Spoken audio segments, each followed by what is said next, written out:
Uthman Mugisa eyawangula ekifo ky'obwa ssentebe mu disitulikiti e Hoima akubye ebirayiro bye okutandika okuweereza abantu mu disitulikiti eno. Ono ebirayiro abikubidde mu maaso g'omulamuzi wa kkooti esookerwako e Hoima George Kunihira. Akulira ebyokulonda e Hoima Hassan Takwana asomye amannya g'abakansala abaawangula mu bifo eby'enjawulo e Hoima nabo ne barayizibwa. Mugisa olumaze okulayizibwa n'ategeeza ebimu ku bintu by'ayagala okutandikirako mu kisanja kino. To see that we foster unity. I will so much the Speaker and the Deputy Speaker by try as much to foster unity. But if we as leaders don't want unity, they will be writing on water. Onera asuubiza okutumbula ebyenjigiriza.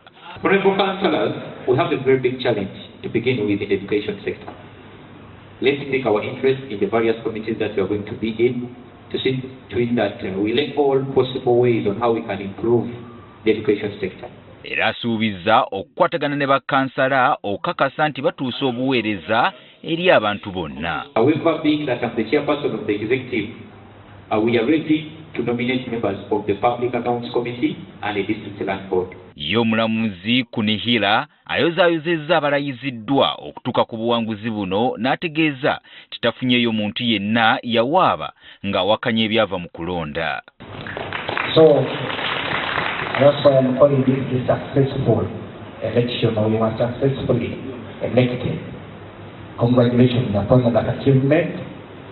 I'm also congratulating you upon your assumption of office. Era bakansala bano balonze Jackson Mulinda Mbura okuba sipiika waabwe ono ng'awangudde sipiika abaddeko Swaibu Nyangabyaki n'obululu 20-14. I promise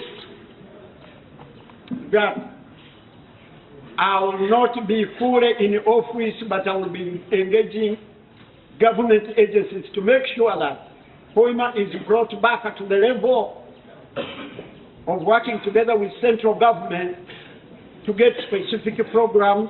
Bakansala abamu batubuulidde okusoomozebwa okuli mu kitundu kyabwe. When you look at Komba and Sukuma, they are the sub-counties without health centers. So what I would pray from our people, request from our people, the community, to donate land. There are issues that we need to address. Issue of wage in some departments at the district. Issue concerning money for capital projects like under UBIC because it was phased out. Mu mbeera y'emu n'ejjinja ssentebe Moses Batwala alayiziddwa ku mukolo ogutegekeddwa e Namagera. Batwala Moses. Omulamuzi Angula Diana yakoze omukolo ogw'okumulayiza. Omulamuzi Justin Lumumba akubiriza abakulembeze abalayiziddwa okusesera kuweereza abantu bave mu ntalo. I want to congratulate all the councillors, congratulate everybody, but I'm urging the people of Jinja to work together as a team. I know my chairman has a lot of speed and he has told you it's Gumite, but he has to be the leader, not the activist, because he's the political head, he's the head of the district as per the Constitution of the Republic of Uganda.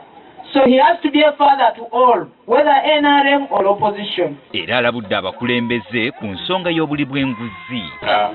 The issue of corruption, the president talked about it, and you all know we have been engulfed by this amoeba called corruption. It has eaten up the moral fiber. We should stop blaming one who, but we should all make sure there is no corruption.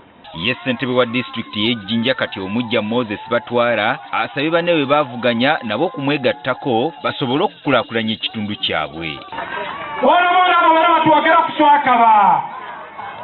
Nze ng'omwana w'abalokole mbasonyiwe. Okulayiza abaawangula mu gavumenti ez'ebitundu nako kutandise okwetoolola eggwanga lyonna. I, Jandiru Zura, solemnly affirm in the name of Allah that I will give faithful service to this council